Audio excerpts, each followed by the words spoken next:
我重生后系统竟然让我贩卖军火，各国恐怖分子纷纷争抢，只因全国各地我只需1天即可到货。我有全球最牛逼的雇佣兵，各种武器我应有尽有。就在这时候，我一不小心竟然点进去了一个网站，整个网站的风格非常简单，首页最上面写着军火交易论坛6个大字。呵呵，这年头还真有人信这个。他刚准备关闭，就看到自己这边弹出一个对话框：基地小成员急需500支 AK， 子弹5万发，手雷500个，有渠道的兄弟们帮帮忙，我可以出50万美金，只要2天内到货就行。50万美金？陈浩看着上面的消息，内心是真的非常心动啊。可惜啊，我不是军火贩子，而且这消息还不知道是真的假的。刚准备关闭对话框，脑海中却传来一阵提示音：叮，恭喜宿主，超级军火系统已经激活。宿主陈浩，军火界威望0，科技贡献值0。看着眼前这个真实的虚拟面板，陈浩内心是既激动又开心啊。没想到自己这个重生者也有系统了。等等，军火系统还真的让我去卖军火呀？先不说自己有没有军火，在华夏这个国家贩卖军火那可是重罪啊！你这破系统莫不是在开玩笑吧？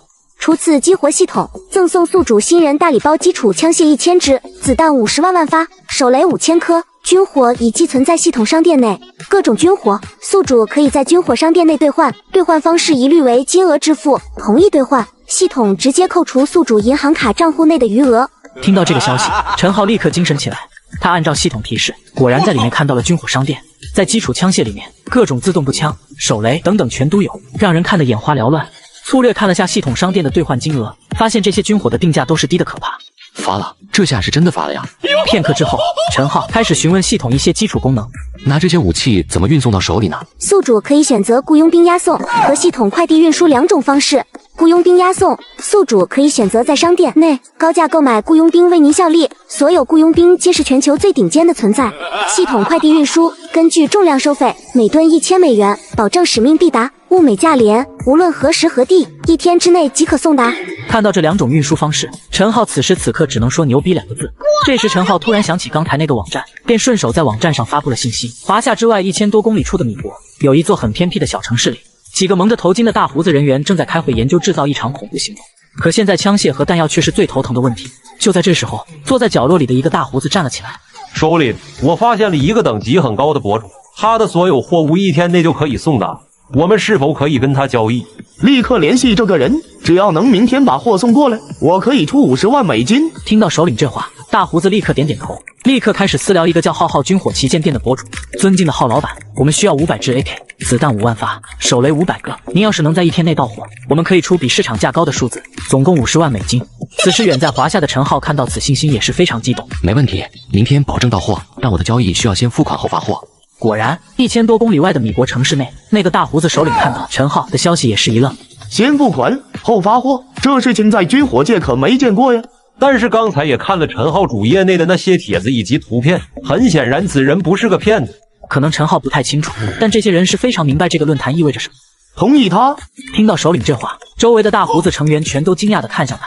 只见首领开口道：我们已经没时间等待了，计划马上就要开始执行。如果这人是个骗子，我开飞机轰炸他全家。片刻之后，陈浩收到了回复，他立刻在输入框内发了 OK 的手势，随后给对方发布了一个账户。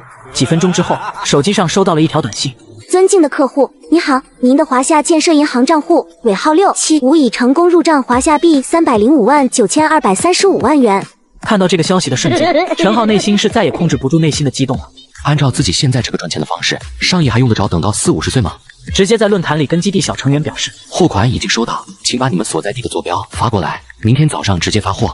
陈浩直接清点了基地小成员需要的500支 AK、5万发子弹、500个手雷打包，交给了系统快递。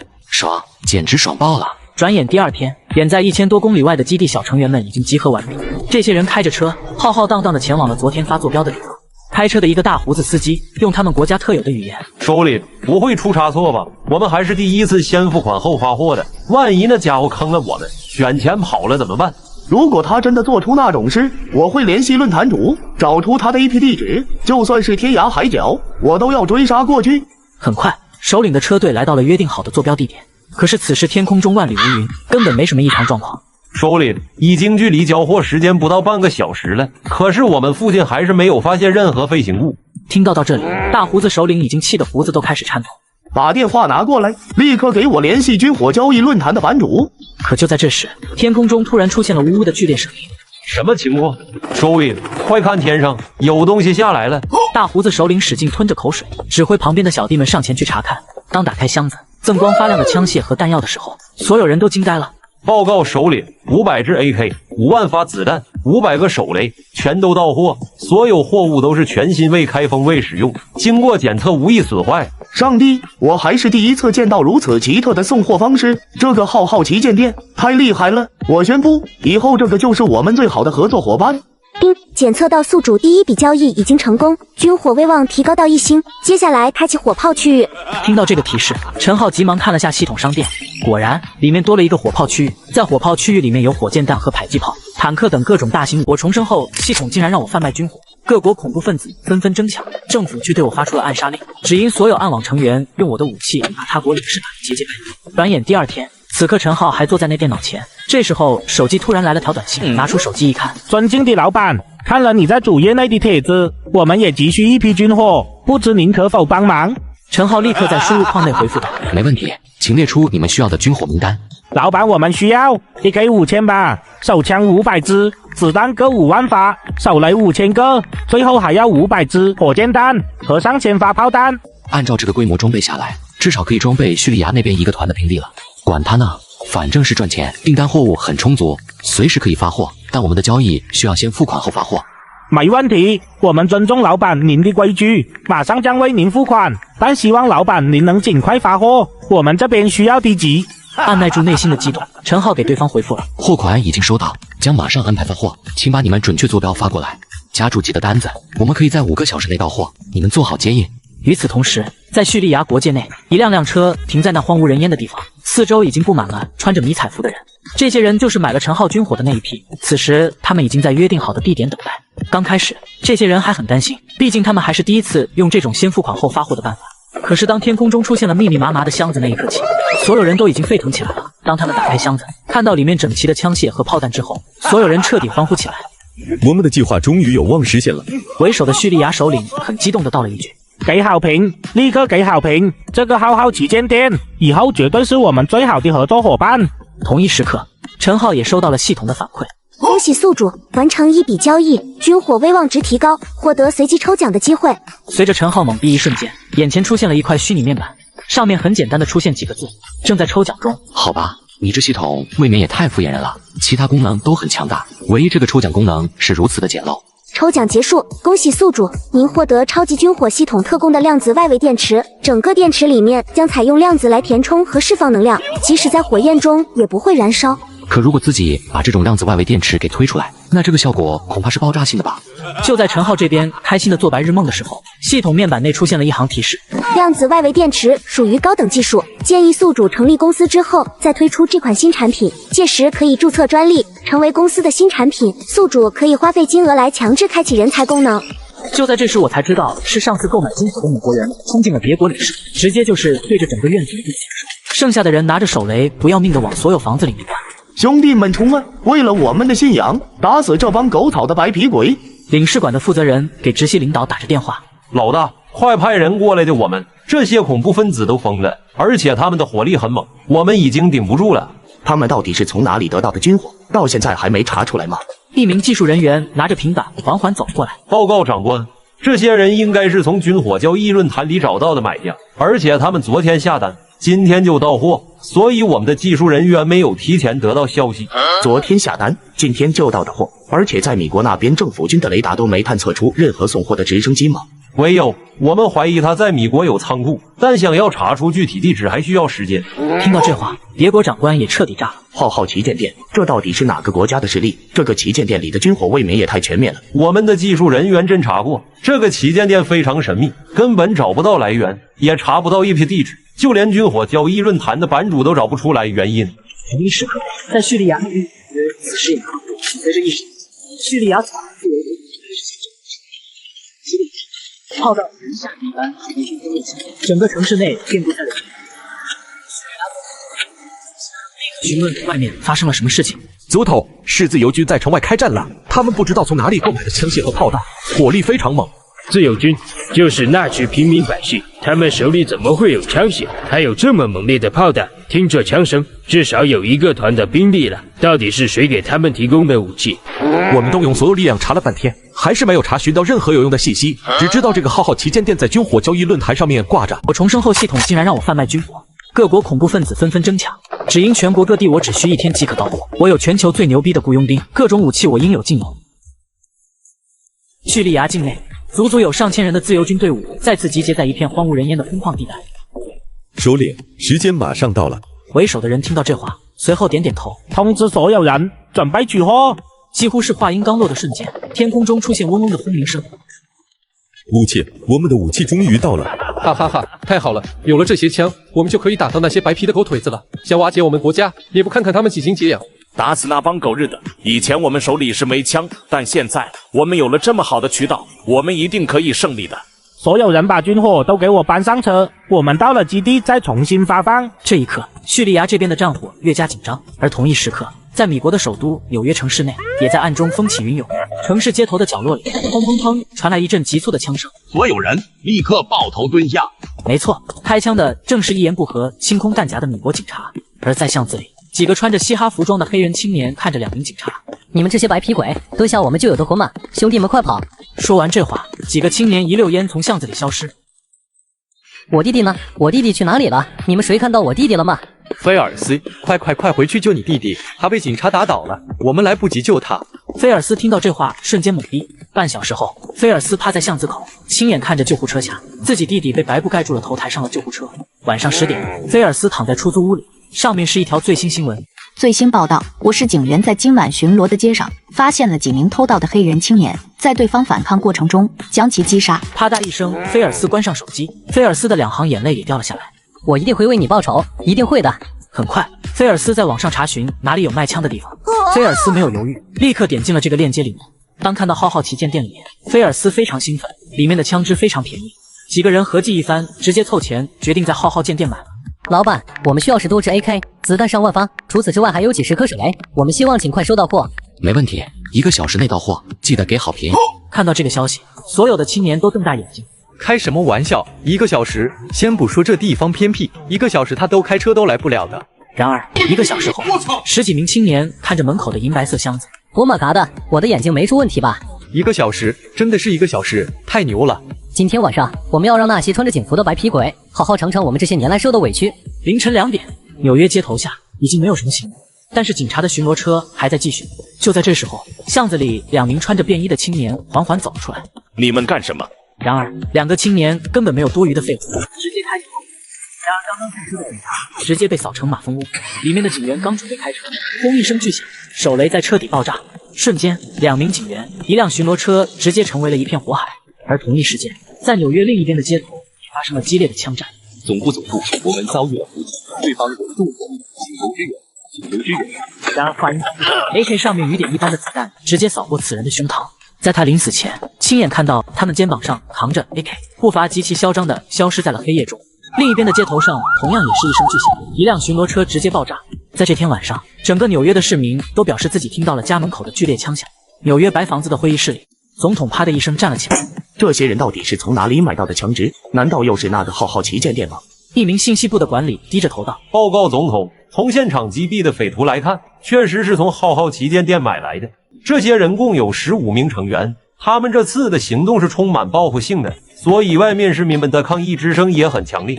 我不管这些，你立刻带领所有人，一定要将这个浩浩旗舰店给我查个明白，到底是哪个国家，为什么能将军火买到我的城市里来，而你们这群蠢猪却一点消息都没有。”正当纽约这边乱成一锅粥的时候，而此时在华夏国家最高领导的会议室里，这么久了，还是什么都没查到，太慢了。领导，我们的人已经用了各种办法，可是浩浩旗舰店确实像一个幽灵，根本没有他的任何信息。整个旗舰店里面，所有军火加起来足以够一个小国家全民皆兵了，这绝对不是一个普通民营企业该有的。无论如何，我们国家应该不会有人这么做，因为我们国家对枪支的管理非常严格。哦，继续给我查，不管它是存在于哪个国家，我都要知道具体信息。好的，领导，我们一定全力以赴。我重生后，系统竟然让我贩卖军火，各国恐怖分子纷纷争抢，只因全国各地我只需1天即可到货。我有全球最牛逼的雇佣兵，各种武器我应有尽有。就在我的武器疯狂出售全国的时候，各国领事战争源源不断，我却在华夏忙着创建我的量子电池公司。此时就在陈浩正在琢磨着在哪里选购一块大场地创建公司的时候，系统突然蹦了出来。丁，为宿主查询到郊区有一块场地，现在还在荒废无人利用，几十年后这块地会成为当下黄金地段哦。我去，原来系统你还有这功能，推荐宿主提前去购买哦。就这样，一上午时间，陈浩都在看场地，最后挑选了郊区最北边的一个破旧工厂。陈浩没有犹豫，便立刻跑去找到这家物业。俩人聊了半天，此刻物业这时一听说购买这一块荒废10年的场地，也是非常激动，心想：这是哪里来的个呆头呆脑的傻子？这块地我们都荒废10几年了，还有人找上门来，不行，我必须坑他一笔。你好，陈先生，我们这块场地现在已经被好几个老板相中了，如果您真的需要买的话，价格是1000万。这是拿我当冤大头了呀！这块场地目前市场价也就值300万左右，但是他不知道10多年后，这块地价格会插着翅膀一样的生长，每平米至少得10万往上才能拿下。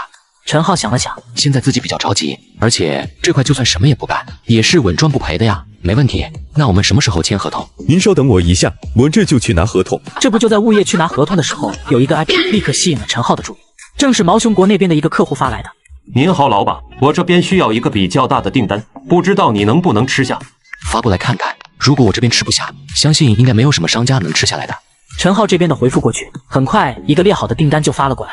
老板，我们需要 AK-47 1万支，手雷5万颗 ，RPG 炮弹5万发，迫击炮1万支，坦克100辆，榴弹炮各来10门，每门火炮配备炮弹各500发。看到这些货物订单，陈浩瞬间来了兴趣。要知道，毛熊国那边可是被称为钢铁洪流的。按照这些订单看来，这已经不是普通的恐怖袭击分子专用，而是军事装备系列的。一个国家级别的在跟自己谈生意，确实是感觉到有点受宠若惊。没问题，货物将在10个小时内送到，请按照浩浩旗舰店的规矩，先打钱后发货。陈浩将自己的回复打过去之后，很开心的点点头。尊敬的老板，我们的订单金额太大，就不能先付定金再发货吗？陈浩笑着摇摇头道：不好意思啊，我们店铺一向就这个规矩，请贵方放心，我们绝不会食言。与此同时，毛熊国领土内，军部的一名大将环抱着双臂，非常魁梧的身材在办公室里左右晃动着。先付款后发货，这个店铺的规矩真是太奇特了。手下站在电脑旁边，好奇地看着领导。将军，我们该怎么办？他说如果不先付款，那这笔订单就无法完成。给他打款，我们现在的情况很需要这笔货物，等这批货物回来，好好检验一番，如果合格，以后我们的军火就从这里订购。听到将军这话，手下那边急忙点点头，开始操作起来。陈浩看着聊天对话框，还在疑惑之时，却看到手机来了一条短信，4个亿款项全部打了进来。靠！陈浩激动的大叫一声。这时物业走了进来，吓了一跳，笑道：老板，这是我们的合同，您看一下。陈浩拿过合同看了看，说道：合同没问题，我们现在就可以签。陈浩心想，等签完了合同，现在短时间内将这个技术推出，等到时机成熟，我们再将真正的核心技术给输送上来。想到这里，陈浩不由得大笑起来。不一会，俩人很快签完了合同往家赶。与此同时，在毛熊国境内，几十辆军用大卡车停放在了一片荒漠处。紧接着，身穿军衣的毛熊大军刷刷刷地从车上跳下来，开始在四处觐见。昨天晚上下达命令，那名大将军从车上跳了下来。报告将军，我们已经在4处布满岸上，军用雷达也已经开启，可还是没看到有运输设备进入我方领土。听到手下的回报，大将军摘下墨镜，看了看手腕上的机械表，随后用毛熊语言道了一句：再等等。时间1分1秒的过去，正当所有人都不耐烦之时，天空中突然出现了异样。将军，天上出现了很多金色箱子。毛熊国大将军抬头看去，瞬间瞳孔一缩。我方雷达没有任何消息吗？旁边的手下点点头。没错，将军，这些运输设备太神奇了，我们根本没有察觉到。这一定是用了最先进的运输设备，并且隐身躲过了我们的雷达探测。立刻让人散开，接受货物。2个小时后，整个荒漠上躺满了无数个银白色的箱子。报告将军，所有武器设备全部齐全，所有军火全都施展新未拆封。听到这话，毛熊国大将军很认真的点点头，将所有货物带回到部队，立刻给我叫专机，我要去找大帝报备此事。或许我们以后有一个很强的合作伙伴，也或许这是一个很大的威胁啊！听到这话，手下也是很认真的点点头。正当毛熊国这边接收货物的同时，远在华夏这边的天海市，陈浩手机来了条信息。我已经打入内部了，我现在和他是舍友，以后我会是他最亲近的闺蜜。你想要知道什么，我都会告诉你。我重生后系统竟然让我贩卖军火，各国恐怖分子纷纷争抢，只因全国各地我只需1天即可到货。我有全球最牛逼的雇佣兵，各种武器我应有尽有。就在我的武器疯狂出售全国的时候，各国领事战争源源不断。毛熊那边刚完事，接着陈浩再次收到一个来自论坛的信息，看对方的 IP 地址，发现是在墨西哥那边。陈浩无奈一笑，那边什么最猖狂，那自然是毒贩了。很显然，跟自己订货的这个人十有八九就是那里面的成员。货物充足，请先购买，我们将会在2个小时内为您送达。很快，陈浩账户里收到了4000多万的华夏卡。抛去今天给浩浩能源公司的工程款，现在手里又有1个亿的存款。此时不由感慨，有时候赚钱真的很简单啊。在距离华夏12800多公里的墨西哥，一辆辆高档的轿车停在郊区外，在轿车旁边已经站着几名小马仔，这些人都是当地最厉害的枪手，而他们正是几个小时前和陈浩那边联系的墨西哥毒贩。此时的他们已经拿到了货物，所有人都从金色箱子里拿出武器，非常激动地看着老大。老大，这皮步枪都太帅了，我们需要尽快赶回去把二哥救出来才行。那明老戴点了点头，没错，所有人马上上车，直接去他们老巢。说道。转眼间，几辆豪华车队浩浩荡荡地穿梭在大街上。远在华夏的陈浩的这时，系统突然蹦了出来。叮！恭喜宿主成功开启高级轰炸区。此时陈浩连忙拿出手机看了看，果然里面多了一个轰炸区，里面有轰炸机、洲际导弹等高级武器。发了，这不是好起来了吗？这时墨西哥那边监狱传来了警示，没错，就是刚刚购买军火的那批人，随后到了一个高级的监狱武器，二话不说拿着 AK-47，所有人都给我狠狠地揍这帮狗日的！就在他们交战的过程中，政府军源源不断的人参加起来。老大，没想到他们监狱里这么多守卫，根本打不完啊！我们怎么办？慌什么？我们有了这批武器，还怕他们这帮白皮鬼不成？兄弟们，给我上迫击炮，给他们点颜色看看。话音刚落，刷刷的好几门迫击炮瞬间摆成一排，只听见一声令下，齐刷刷的炮弹。然而，警察局的一辆辆警车穿梭在大街上，浩浩荡荡的正往这边赶来。就当墨西哥监狱这边马上坚持不住的时候，突然身穿警服的人员随后到来参与其中。老大是警察局的人，他们的支援到了。对面的人听着，我不管你是天上飞的、地上跑的，立刻放下武器投降，争取宽大处理。他娘的，把老子的意大利炮拉上来！不一会，手下推着2门大炮，给我瞄准那些白皮鬼子，开炮！转眼间，功夫死的死伤的少。有一名幸存者扔下枪，转身就跑。老大，快看，看我的！兄弟们，给我冲啊！解救老二！陈浩也是第2天在吃饭的时候听到的一个新闻，王瑞正在读着上面的报道。华夏时间昨晚3点，墨西哥毒贩和政府部门发生激烈火拼，毒贩闯入警察局，枪械又是出自浩浩旗舰店。好家伙，墨西哥这些家伙真的猛呀！竟然敢拿枪和政府干，还抢走了人，太牛了！墨西哥那边的毒贩一直都很牛逼，我现在最佩服的是这个浩浩旗舰店，咋这么牛逼呀？竟然把军火都卖到了那边。咋地，老大，你认识这个浩浩旗舰店吗？别说话，我好好想想，我感觉我能找到一点眉目。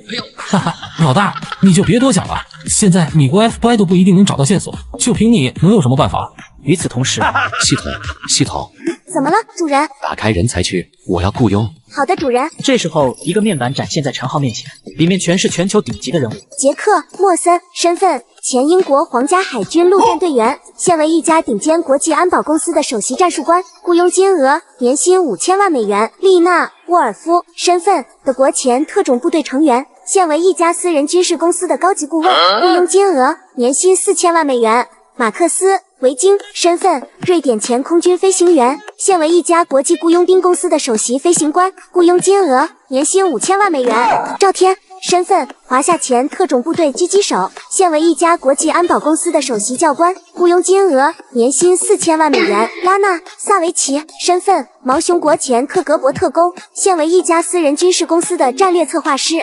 全部雇佣。很快，陈浩接到一个未知电话。陈长官您好，我是杰克·莫森，您可以叫我杰克。杰克你好，我已经雇佣了像你这样的共有5名队员，到时候你们自己想的地点汇合，然后开始组建小队。你们的任务就是帮我收集海外那边各个国家的情报，在这期间，最重要的任务就是用你们各自的办法将队伍壮大起来。不管是什么人，只要对你们有利，可以立刻吸收。明白，长官，我会组织好大家。好。随时联系。挂断电话之后，陈浩满意的点点头。就在我刚组建完雇佣兵小队的时候，却在巴基斯坦那边传来鹰将的消息，接着便找我给他们运输了名为 BF-11的导弹发射平台。就因为我有各种各样武器，各国也是好评不断。几分钟后，墨西哥那边完成订单之后，也是直接给了一个好评的截图。现在整个军火交易论坛里面，陈浩的浩浩旗舰店知名度已经高得可怕了。陈浩可没这些心思，而是拿手机给自己的那几名雇佣兵打了个电话。你好，陈长官。杰克，以后叫我陈先生吧，长官这个称呼我不太喜欢。好的，陈先生。我现在已经和其余4位队友集结完毕，我们准备休整一下，先进入巴基斯坦这个国家。好，杰克，你们都是专业的人员，有什么决定自己做就行。但我的目标只有一个，就是让你们的队伍尽快壮大起来。但记住，1个月我要看到你们的成效。明白，陈先生，我会立刻按照您说的做。1个月内，我会将人员发展到300人，保证每一个都是精兵悍将。挂断电话之后，很快杰克带领队员飞往巴基斯坦这个国家，也就是从这一刻开始，这支还没有名字的雇佣兵小队将在整个混乱的华东展开他们的传奇。很快，几人的小队到达了巴基斯坦。老大说了，无人机设备还没采购到，但这些东西不是很重要，我们先把眼下的问题解决，那就是尽快找到一个据点，先把附近的雇佣兵干掉，落下脚来之后，就有办法抢到他们的东西了。听到杰克这番话，众人都点点头，开始分工。此时今天也是远在华夏的浩浩新能源电池的发布会。陈浩睡到中午才起床，因为昨天晚上回来确实太晚。陈总，你还没醒吗？今天发布会在今天下午6点就开始，到时候吴总会上台展示，你要来现场观看吗？我给您留前排座位。好的，那我准时过去。挂断电话之后，连忙下了楼，直接招手拦了一辆的士。可刚刚坐上去，就听到一个女生叫喊着跑了过来：“能一起搭个便车吗？我就到市区。”陈浩降下车窗，外面的这张脸也出现在他眼前。没错，正是我之前在学校当着全校的面跟他告白的杨舒雅。杨舒雅在看到陈浩之后也是愣住。呵呵，还搭车吗？不搭我让师傅开走了。陈浩翘着2郎腿，非常平淡的笑了笑。随后杨舒雅直接上了副驾驶。然而刚刚打开门，哎，同学，不好意思，我这里放着我老婆的蛋糕，你还是坐后面吧。片刻之后，车子发动，杨舒雅和陈浩一起坐在了后排。他不说话，陈浩自然也不会先说话，所以两人就这样像陌生人一样，一个看左边，一个看右边。半小时后，车子来到了市区。师傅，就在前面那停车吧。杨舒雅道了一句之后，司机师傅缓缓将车停靠在一边。紧接着，杨舒雅拿起小包包就准备走，然而陈浩却直接叫住他：“陈浩，你干什么？我们之间不可能的。”杨舒雅下意识的道了一句，他还以为陈浩是准备挽留他。陈浩也是瞬间无语：“什么跟什么呀？我是想说你还没几付钱呢。”你让我付钱，你跟我坐车，让一个女生付钱。呵呵，我们是什么关系？凭什么不给钱呢？好，给钱，我给钱还不行吗？说完这话，杨舒雅直接从包包里拿出10块钱扔下。陈浩，我告诉你，你这辈子都别想得到我的原谅。砰的一声，车门被关闭。前面的司机师傅笑道：“兄弟啊，你这也是，既然认识就别跟人家要钱了呗，这整的生气了，以后你想追都难。”师傅您放心，这个女人我这辈子是不可能再追了。陈浩很潇洒的靠在后背，完全不顾及外面杨舒雅怒恨的眼神。与此同时，杨舒雅下车的地方，看着远走的出租车，杨舒雅气得跺脚：“哼，陈浩，你个混蛋！”不久过后，陈浩已经来到了量子新能源的发布会现场。这次的发布会，齐成勋和吴世良那边故意造了很大的势，邀请了业界很多朋友和友商，最后就是前来的媒体记者。所以齐成勋那边是花钱将各大平台的都请了一番。陈总。齐成勋缓缓来到陈浩旁边，低声叫了一句。陈浩抬头看了下四周，都搞得差不多了吧？没错，发布会马上就开始。前排那边坐的都是现在业界比较出名的几个厂家，有汽车厂商的一的总经理，手机界的雷大米，力格的董秘珠。除此之外，还有几个电子厂商的老板。行，一定要让老吴把我们的优点都说出来。还有，我们的供货量应该足吧？陈总请放心，沈总那边最近都在生产线睡觉，一直在监督加工。陈浩笑道：“这没事。”你让老沈那边尽力就好。此时手机上又接收到了一条信息，是雇佣兵杰克发来的。陈先生，我们已经进入了巴基斯坦旁边的一个小城市，在这里我们招纳了20名雇佣兵，查询到最近营将那边有几艘军舰，暗地里正在开往我们华夏搜集情报。接下来我们想搞一搞他们。营将他们从来不安好心，行动你们看着解决。需要什么装备告诉我，我给你们提供。陈先生，我们需要几台能发射2000公里的导弹发射平台和卫星使用权。没问题，一会给你坐标。10分钟后去接货，不过2000公里的导弹我没办法给你提供。目前有一款导弹有效发射里程200公里。陈先生，这200公里不够用啊。虽然有效里程是200公里，但是这款导弹有些误差，误差多少就不用说了吧。哈哈，我懂。挂断电话不久之后，杰克几人来到陈浩发来坐标的地方，只见一台最新款名为 DF11的导弹车，以及数枚弹道导弹，几人惊讶不已。我们这老板可真是神秘人物啊。报告，我们已经成功捕捉到军舰，是否进行导弹打击？别着急，我们现在还不清楚他们的目的，再等等看看他们到底想要干什么。此时，小队成员们紧张地盯着卫星监测屏幕，密切关注着鹰将军舰的一举一动，随时准备执行下一步指令。鹰将军舰在东海区域缓慢航行，似乎在进行着某种侦察活动。突然，报告，我们卫星监测系统捕捉到鹰将军舰上有异常的电子信号发射，立刻解密。小队成员们立刻紧张起来，迅速对这些信号进行分析。报告，我们经过解密，发现他们这些信号似乎是在与周边的湾湾军事单位进行联络。杰克意识到情况变得更加复杂了，他决定向上级汇报这一情况，请求进一步的指示。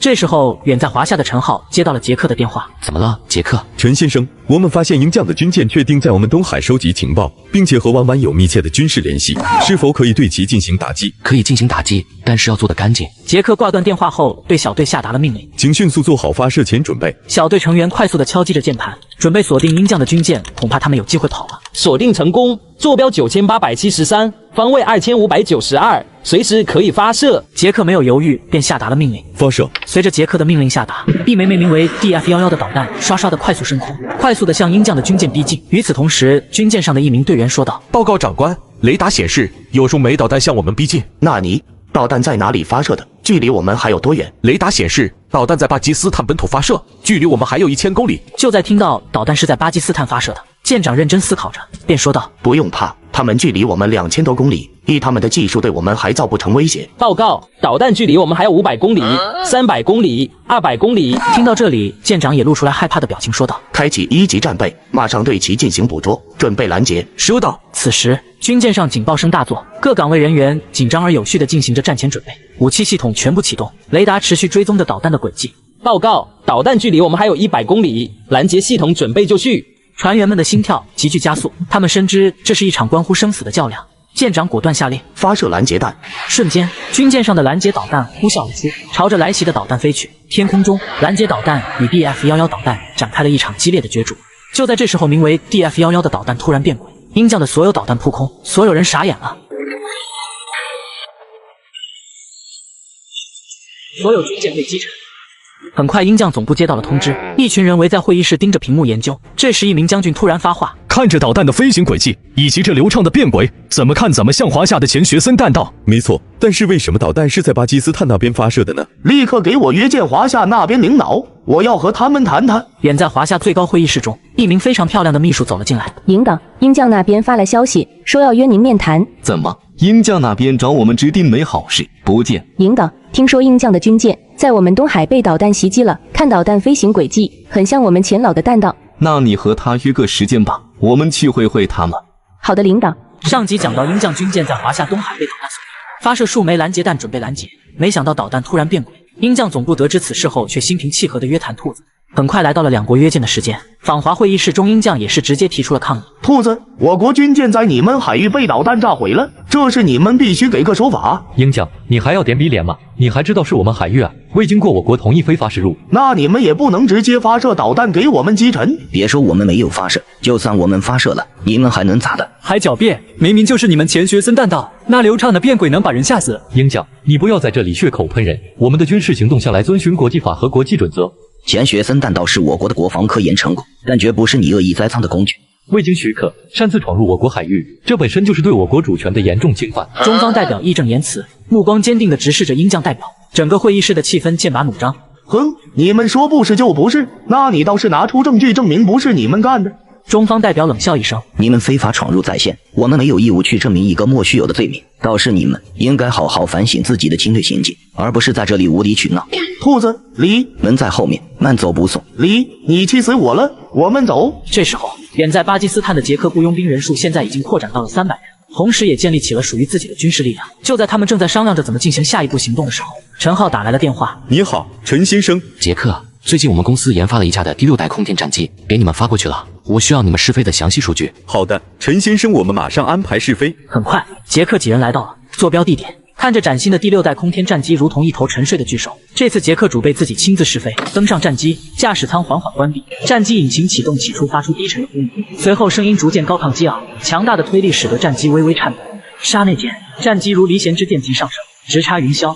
在高空中，战机展现出了令人惊叹的机动性与灵活性，而隐身性能占据了绝对的优势。同时华夏空军指挥部内，卫星精准捕捉到的画面在巨大的控制中心屏幕上清晰呈现。这到底是什么飞机？其机动性远超我们现有的任何一款战机，简直像是来自未来的科技产物。长官，快看，这战机上怎么有我们华夏的标志？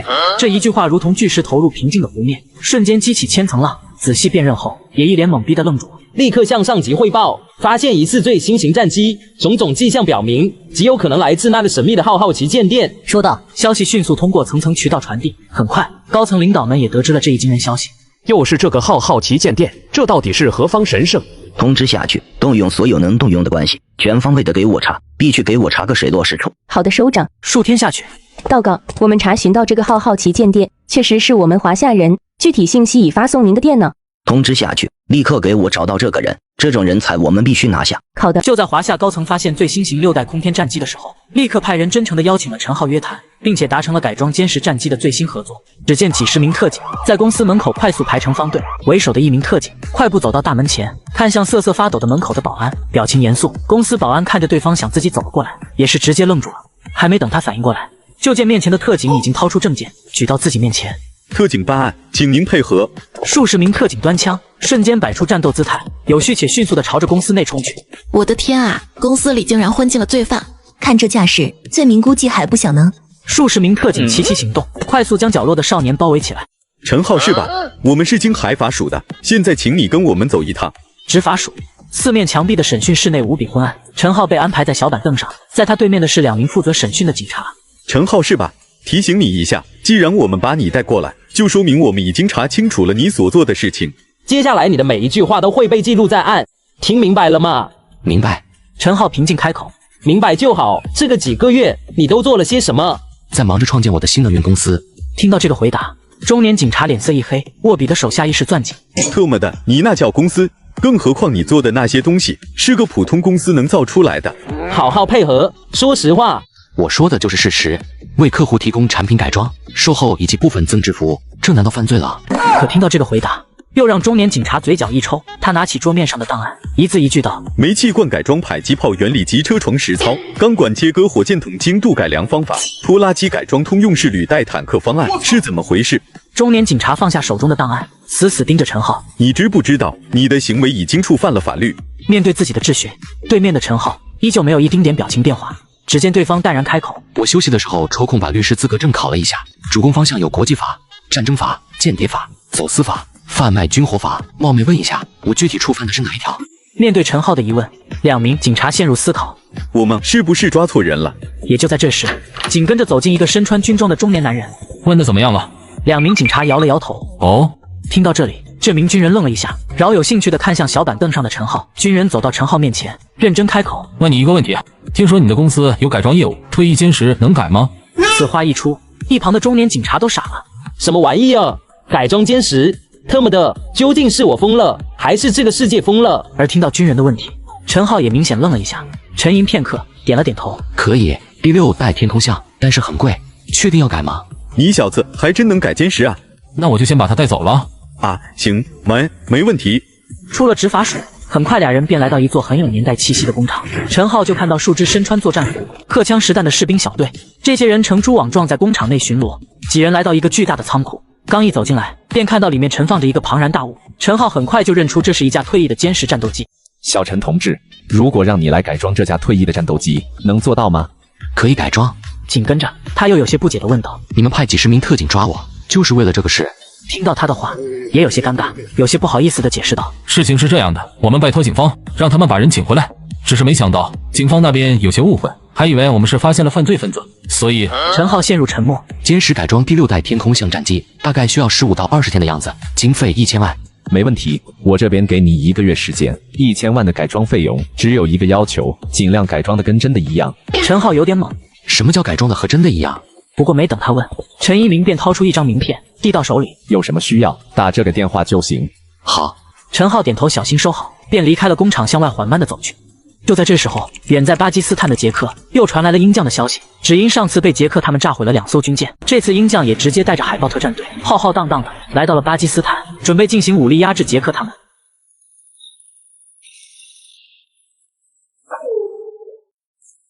报告，我们发现一股强大力量正在我们附近集结，立刻查明目标来源等具体信息。收到。小队成员迅速派出无人机前去查看后，随着无人机的进一步靠近，传回的画面，只见集结的部队排列整齐，步兵们身着统一的军装，似乎是准备进行一场报复行动。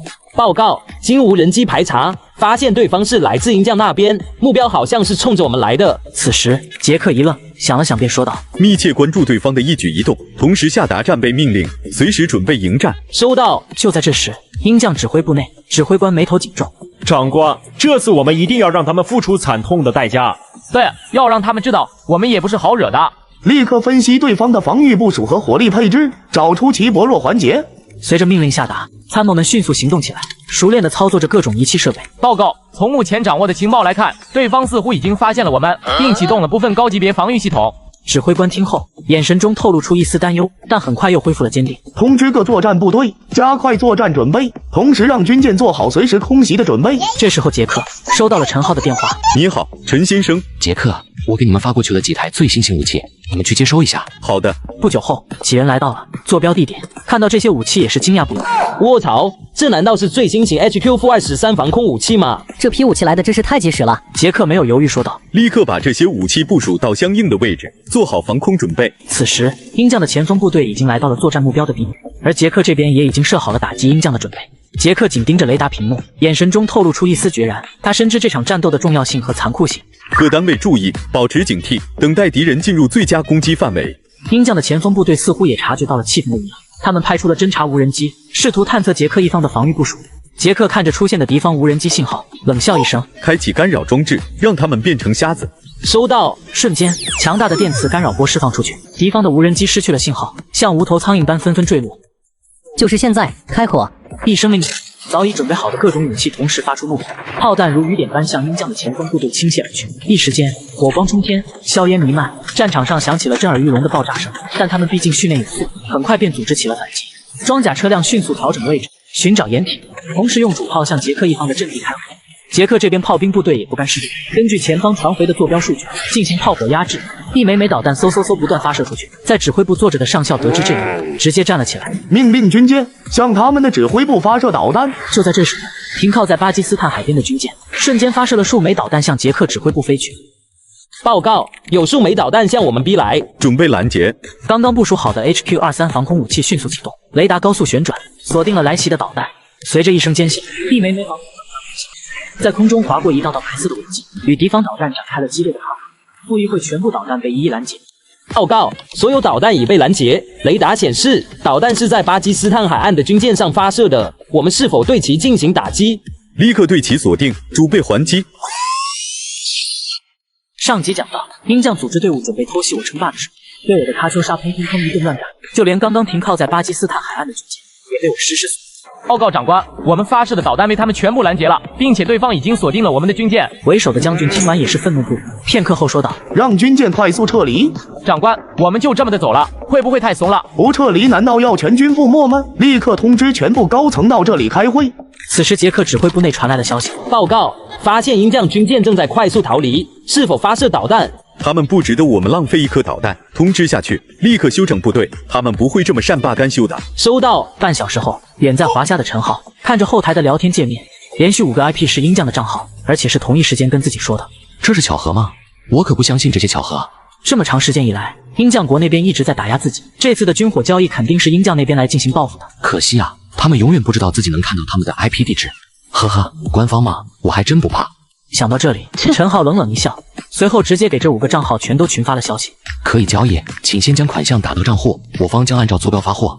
与此同时，鹰将国防部的信息办公室里面已经聚集着上百号人。此时此刻，在办公室的大屏幕上面显示的正是5个账号的分屏聊天界面，而他们聊天的对象就是陈浩的浩旗舰店。当看到陈浩那边同意交易之后，鹰将这边的信息负责人立刻开心的点点头 ：“Yes， 太好了，鱼儿上钩了。”立刻给他回复，资金没问题，但我们需要在明天到货。办公室内，几名技术人员急忙点点头，开始熟练的将这段话打了过去。很快，陈浩那边也回复了一个 OK 的手势，立刻分为5个账户给他打钱。负责人非常自信的道了一句：“只要他们拿了这些钱，那接下来浩旗舰店就已经走到头了。”长官，如果我们把钱打过去，这次计划失败了该怎么办？我们5个账号都是用为其他国家的一体，而且只要他拿到钱，他就会发货，我们就可以通知空军那边将进入我方领空的运输战机截停。这么多的货物运输，我就不相信他是凭空送过来的，一定有空军在配合。鹰将防部信息科负责人说完之后，聊天界面那边陈浩很快也打了一个回复，款项已经收到，将为您安排明天早上送货，请将坐标发过来。看到这里，负责人非常激动的点点头，立刻给他发坐标，就按照上次空军确定好的那个位置，我们要让这些运输机有来无回。片刻之后，鹰将空军指挥部里面也收到了命令。很快，将军拿起电话道：“命令所有空军做好准备，今晚开始备战，明天早上准时在北美大草原领空集合。”刹那间，空军指挥部所有人员都开始忙碌起来，无数战斗机都缓缓从仓库里开了出来，以免耽误明天早上的战斗。白房子会议室里面，老奥将刚刚接收到的情况拍在桌子上。这次一定要让这个恶心人的死苍蝇大出血。没错，这么多装备，到时候将这些运输机截停，不管怎么样都不能放过。如果真的成功，这个可恶的死苍蝇必将要上军事法庭。我要用最残忍的方式，让这家伙尝到这个世界上最难受的痛苦。很快来到了第二天清晨，北美大草原的上空格外晴朗，鹰将空军的战机整齐地排列在地面上，像一群等待猎物的鹰隼，死死地盯着远方，准备随时截击陈浩派出的运输战机。老大，马上就是交货时间，为什么还没看到浩浩的运输机？难道他们要准备反悔？马上联系这个浩浩旗舰店，问问他们是不是想反悔。一名信息技术人员飞快地将疑问打到聊天界面上。马上就到交货时间，请问我方的货物为何还没出现？很快，陈浩那边也回复了过来。亲，说好的8点就是8点，我们浩浩旗舰店绝对不会延误，请耐心等待。啪的一声，鹰将临时指挥所内，老奥气愤地将旁边的椅子踹倒。放屁！我就不信他的运输机能凭空冒出来，已经剩下不到2分钟，他怎么出现？总统先生，按理说他不可能砸自己的牌子，毕竟华东那边和毛熊国都还在跟他们交易。空军司令低声说道：“我们的计划是不是被他们发现了？”不可能，我们的计划如此精密，他们不可能发现的。国防部这边的负责人也在开始极力反驳，看着敌方还没出现，就已经吵了起来。而陈浩这边却丝毫没有慌乱的迹象，他坐在电脑前，嘴角泛起一丝不易察觉的冷笑。哼，就等着你们上钩呢。就当鹰将想靠着这次运送物资的借口来袭击陈浩的运输机的时候，却没想到陈浩直接派出了最新型第6代空天战机。杰克，有批货物是鹰将那边的，这次我想让你担任此次任务，没问题吧？没问题，陈先生。就在挂断电话不久后，鹰将这边天边出现了几个小黑点，逐渐清晰起来，正是浩浩的第6代战机。老大，应该是他们的飞机到了，命令战斗机马上升空，发现目标后可以直接击落，命令炮兵做好准备，我要让他们有来无回。数架战斗机快速升空，朝着陈浩的飞机一步步逼近。不过杰克开的是最新型6代空天战机，远远的就发现他。经雷达监测，有敌机正在逼近，距离我们200公里，是否开启隐身模式？呵呵，果然是他们的套路，那就让我陪你好好玩玩吧。把速度放慢，我要看看他们有什么本事。很快，鹰将的飞机便追了上来，喊话道：“你已进入我方领空，请迅速降落，否则别怪我们不客气。”就你们还嫩点，让我瞧瞧你们的实力。说罢，杰克驾驶着6代空天战机猛地一个侧身，避开了对方的正面挑衅。紧接着，他迅速按下武器系统按钮，蓄势待发。鹰将的飞机见状，立即分散队形，试图从多个角度包抄杰克。杰克冷笑着，手指轻轻扣动扳机，2枚导弹瞬间射出，朝着敌机二话不说直接飞了过去。转眼间功夫命中了2架敌机的尾部，那架敌机顿时失去平衡，其他敌机见势不妙，纷纷慌乱的躲避，并开始疯狂地向杰克发射导弹。发现有数枚导弹向我们逼来，是否开启智能防御系统？开启。转眼间，杰克的防御系统发射了数枚干扰弹，鹰将的导弹在接近战机的瞬间被一一拦截，在空中爆炸成一朵朵绚丽的火花。接着，鹰将他们又发射了数枚导弹，妄想杰克已经把飞机提速到了1马赫。报告，他们的飞机太快了，我们的导弹根本追不上。听到飞行员的话，他们也懵了，这到底是什么飞机？就连我们的导弹都追不上！命令地面部队立刻发射导弹拦截，务必给我打下了！地面的鹰将部队接到命令后，不敢有丝毫懈怠，迅速调整好导弹发射装置，一枚枚导弹拖着长长的尾焰呼啸着冲向天空，目标直指杰克驾驶的那架神秘战机。这些地面发射的导弹威力巨大，速度更是比空中发射的要快上几分。杰克通过战机的监测系统察觉到了来自地面的威胁，他眉头微微一皱，不过很快又恢复了镇定。想靠地面导弹来对付我，太天真了。开启隐身模式。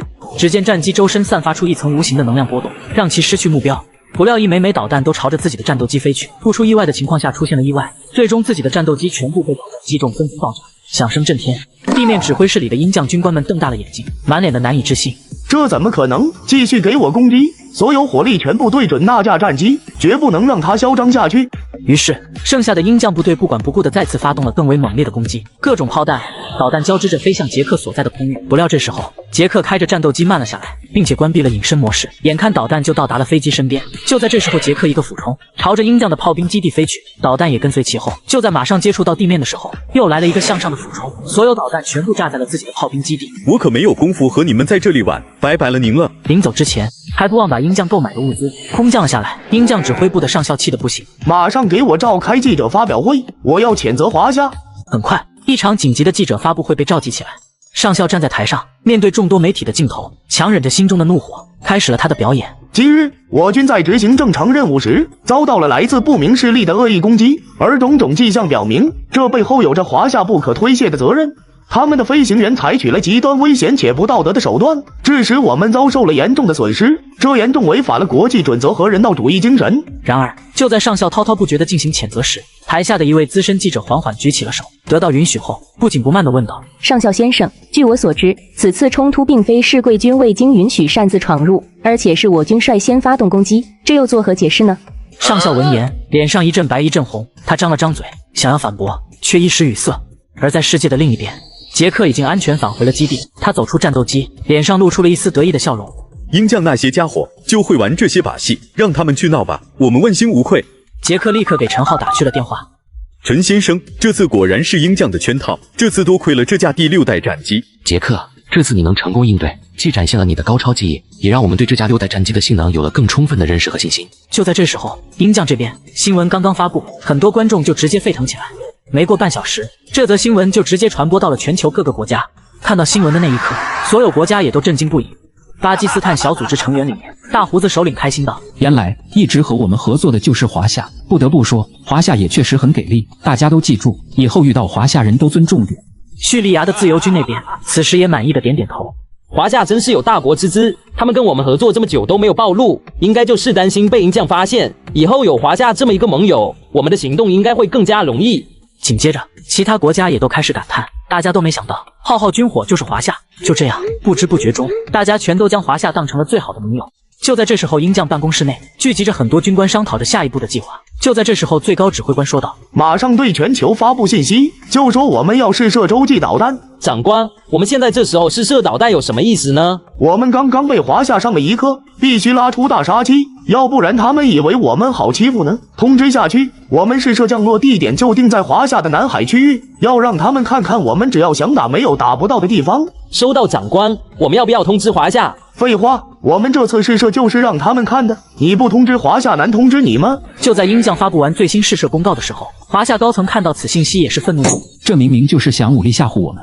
是的，长官，这就是冲着我们来的。你命令下去，问问陈浩那小子的第6代战机能不能追上这款导弹。不久后，陈浩接到命令后，立刻回复道：“请放心，我们的第6代战机配备了超燃中压发动机，能提供8马赫的飞行速度，这个速度超过了很多导弹，包括他们可能是射的洲际导弹。”华夏高层听闻后点了点头，说道：“很好，但我们不能仅仅是追上，还要有应对的策略。通知下去，让杰克驾驶第6代战机密切关注鹰将的导弹试射动态，但先不要轻举妄动。”第二天凌晨，鹰将他们早早的就把发射的洲际导弹准备好了，而陈浩的第6代战机也早就在预定的位置等待。鹰将指挥部内，命令导弹部队立刻对预设轨道实施侦察，命令技术人员对导弹做最后的检查。长官，万一我的导弹出现问题怎么办？你特喵的，就我们这顶尖的技术还能出错吗？你是他们派来的卧底吗？按照我的指示去办就行了。就在紧张的气氛即将达到顶点之际，鹰将的洲际导弹终于点火升空，巨大的轰鸣声震得大地都为之颤抖，仿佛是一头咆哮而出的史前巨兽，以一往无前的气势朝着华夏南海区域奔去。几乎在同一瞬间，陈浩的战机收到指令，迅速做出反应，发动机全力运转，发出尖锐的呼啸声，缓缓升空，刹那间如同一道黑色闪电划破夜空，向着导弹追去。他深知这不仅是一场技术的较量，更是一场关乎国家尊严与领土安全的较量。此时，华夏的地面指挥中心内气氛紧张而有序，专家们紧盯着卫星数据与雷达反馈，他们深知此次任务的艰巨，通过加密频道实时向陈浩传输精准的战术建议。陈浩，注意保持低空飞行，利用海面杂波干扰敌方监测，距离目标已缩短至2000米，继续保持状态。收到。很快，陈浩追上了鹰将发射的这枚洲际导弹，看着如此快的惊人的速度，便说道：“还好开的是第6代空天战机，换个国家可就真不好说了。”收到华夏空军发来的一条音频，是否连接？连接。陈浩，以你的技术是否能将其拦截？还不能让鹰将发现。陈浩想了想，说道：“可以释放超能信号干扰，让的导弹失去目标自动坠落。能保证不被鹰将他们发现吗？”放心，以他们的技术还发现不了我们。就在说着的同时，陈浩按下了启动键，瞬间鹰将的弹道猛地一个低头，发动机关闭，朝下落去，慢慢的坠入大海里。鹰将看见这一幕，也是一脑子的懵逼。这是怎么一回事？我们的导弹呢？长官，经过数据分析，我们的导弹失控坠入大海了。什么？这到底是怎么回事？我们的导弹怎么可能凭空失控？立刻给我查！技术人员们手忙脚乱的在电脑前忙碌，试图从纷繁复杂的数据中找出一丝线索，可一切都显得那么徒劳，他们根本无从知晓是华夏的超能信号在暗中捣鬼。而此时，陈浩已经顺利完成任务，在空中正在返航，战机座舱内，陈浩通过通讯频道对笑道：“这次可算是让鹰将吃了个哑巴亏，看他们以后还敢不敢这么嚣张。”指挥部也爽朗的回应：“多亏了你这一手高超技术，不然还真不好收场。这下他们该头疼一阵子了。”此时，华夏办公室内领导人笑了：“马上联系媒体，我要把这件事公布出去，让全世界人看看鹰将的导弹是多么的这垃圾。”上集讲到，华夏派出的最新型第6代空间战机洲际导弹后，没想到樱花国的小本子却主动找上了门。就在这时候，浩浩旗舰店这边出现一个新的客户 ，ID 名称本子永不落。尊敬的老板，我们这边需要一笔很大的军火，订单发在下面了，请您查收。陈浩看到这个名字，甚至都不用看他的 IP 地址，就知道这是樱花国的人找到自己了。看来这个系统的功能是距离你越近的国家，就显示得越清楚啊。简单看了下对方的订单，发现小本子要的武器还真不少，各种基础枪械、子弹，还有重火炮以及无人机，就连战斗机都规定了5架。这一笔如果做成了，陈浩这边可以大赚个20亿是没问题的。但可惜，陈浩是不会给小本子卖军火。虽然自己是商人，但也是一名有底线的商人。小本子这边的野心一直存在，而且这个国家是从心底就很痛恨的那种。我是绝对不会让自己的军火有一天会打到自己国家身上。虽然其他国家和华夏也有不对付的，但想要和华夏开战，一时半会不可能的事情。但小本子是不可能卖给他们的。所以陈浩直接就回复道：“不好意思啊，本店拒绝做樱花国的生意。”此时在樱花国的防卫部内，几个防卫大臣正在信息部门里密切监视着这次的聊天记录。当看到陈浩那边的回复之后，几个大臣瞬间脸黑。报告，到底怎么回事？这个陈浩为什么不跟我们做生意？田种大人，请息怒，我们让人问一问他是什么意思。很快首选这边就打了一连串英文过去，紧接着陈浩那边也回复道：“没有为什么，这是我们老板的规定，请谅解。”看到这一串回复，几个大臣全都气得牙痒痒。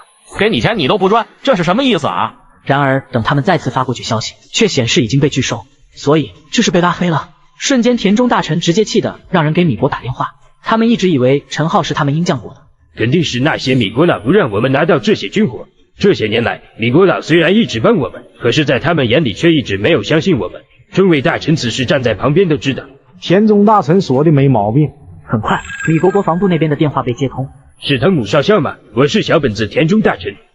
我亲爱的田中，打电话过来有什么事吗？我们想购买一批军火，但陈浩那边的负责人却表示不跟我们交易。陈浩作为米国的网上店铺，我们想让汤姆少校您帮忙说句话。田中，你可能是搞错了，我们从来都没说陈浩是我们的，所以这个忙我们暂时帮不了。听到汤姆这话，田中气得深吸一口气。汤姆少校，是不是我们这边最近哪里做的不够好，所以才会被如此针对？并没有，田中好友，你要相信我说的每一句话都是真实的。陈浩真的不是我们的店铺。鹰将他们熟知陈浩是华夏的人，但他又怕小本子去和华夏合作，逃出他们的掌控，就敷衍了几句。片刻之后，田中气愤无比的挂断电话。巴嘎亚洛，这些米国佬真的太欺负人了。浩浩旗舰店里面的很多枪械都是米国生产的，这种证据放在眼前还要狡辩，真的过分。我要和首相大人去汇报这件事。必须要汇报，米国佬真的太不把我们樱花国放在眼里了。这边几个樱花国的手下因为陈浩的一句话气到了破防，而此时陈浩还不知道，因为自己的一句话，樱花国这边的人将会和米国也开始闹矛盾。然而华东地区内，杰克带领的雇佣军小队装扮成鹰将，在阿富汗和伊朗边界处展开了一场很秘密的行动。米国那边向华东增兵了，而且还向卡塔尔海域旁边派遣了一艘航母，战斗机和轰炸机全都配备齐全。伊朗总统会议室里，此时针对边界的军队部署问题也在紧急上演。可就在这时候，一名将军急匆匆地走了进来，随后俯身在伊朗总统耳边道了一句：“我们的运输军队在向边界运输作业过程中，遭到了米军基地出来的小股部队袭击，并且将他们的尸体都拉到了我们的军营外。”听到这话，总统瞬间脸色都变得铁青，整个人更是以愤怒地站了起来。米国佬欺人太甚！总统先生，到底发生什么事了？前方最新急电就在5分钟之前，我们的运输军队遭到了米军基地出来的小股部队袭击，运输队人员和司机全部被米军击杀。而此时旁边的秘书先生已经将所有前方拍摄的照片传输到了巨大屏幕上。当看到上面一幕幕血腥和残忍的照片后，所有伊朗军队的领导在这一刻都炸了。欺人太甚，欺人太甚！总统先生，请立刻下令，我们必须让这些米国佬知道我们的厉害。总统先生，这些年来，米国佬在我们周围建立了那么多军事基地，我们出手打击了好几次，根本就没把我们放在眼里。如果这样的事情还不做表态，那我们伊朗军队所有人都不会服从这个命令。看着所有军队领导都愤怒无比，总统也是脸色铁青的看着大家。诸位将军请放心，这次我们不会默不作声，因为很明显，这是米国佬在故意挑起我们之间的战斗。接下来，我们的军队部署将开始大量变化。前线那边让所有军队集结，首先把外面那几个军事基地都给我拔了，我要让这些米国佬也血债血偿。旁边的一名领导比较理智，此时好奇的开口道：运输军队有没有传输回来画面，或者我们的机械设备有没有拍下来？袭击我们军队的人到底是不是真正的米国佬？我们不能被人耍了，总统先生。然而此时总统却冷笑道：即使是被耍，这次我也认了，因为我不想看到那些米国佬的军事基地在我们门口修建这么多年。既然他们要打，那就陪他们打吧。随着伊朗总统这边一声令下，米国在华东这边的军事基地全都开始被伊朗一个个摧毁。而且摧毁手段极其惨烈，里面的人员根本没有一个能幸存下来，全都被直接堵住截杀。这条消息在晚上的时候才传回到了米国国防部那边。总统老奥在一群人的簇拥下，很快就来到了白房子的会议室里面。到目前为止，我们在华东的军事基地剩下多少了？国防部负责人拿着遥控器打开投影，指着上面道：已经是下不到5座了，而且都是距离伊朗比较远的地方。但如果我们不做出措施，相信今晚结束后，这几座也会保不住。华科！老奥气得再次爆出脏口。总统先生，这次我们必须要做出一些措施，让这些小虫子知道他们到底在惹谁。老奥此时也抬头看着所有人，沉默片刻之后，他淡淡开口道：立刻召集所有议员和军队领导负责人，我要让伊朗那边今天凌晨就听到炮弹轰炸的声音。就这样，一场秘密的袭击让伊朗和米国全都陷入了战争总动员中。米国那边向华东增兵了，而且还向卡塔尔海域旁边派遣了1艘航母，战斗机和轰炸机全都配备齐全。